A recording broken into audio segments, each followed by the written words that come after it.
I now call upon the Honorable Dichitelo.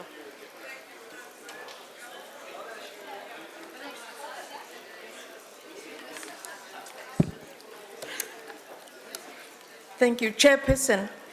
There seems to be a consensus that we need to invest in our youth if we are to see sustainable economic growth, but more often, the consensus appears to be a lip service amongst decision makers, and there is not much political will accompanying the rhetoric. If there was a political will, I argue, we should be seeing a significant change now in youth unemployment. And this has not happened despite professing commitment year in and year out.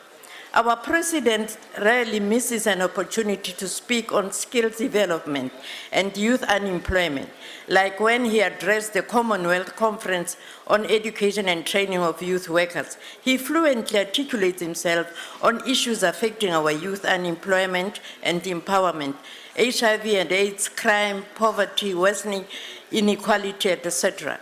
However, his addresses become blurred on the strategy to be employed in addressing these challenges. And as such, we are probably worse off now than we had been this time last year when looking at the status quo of our youth.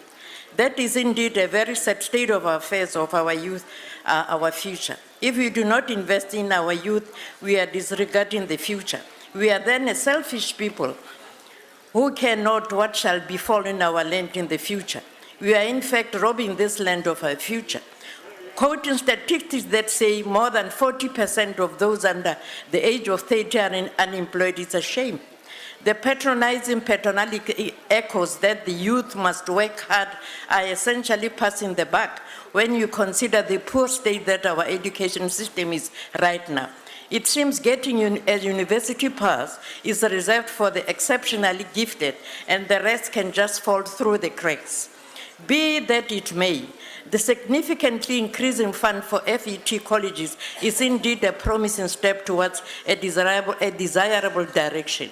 As we commit to creating jobs for our youth, we must equally commit to skilling them and ensuring that they are employable. Similarly, the 800 million allocation by Treasury towards SA Green Fund also signals a light towards the end of the tunnel if its aims of providing creating green economy projects are attained. I thank you. Thank you.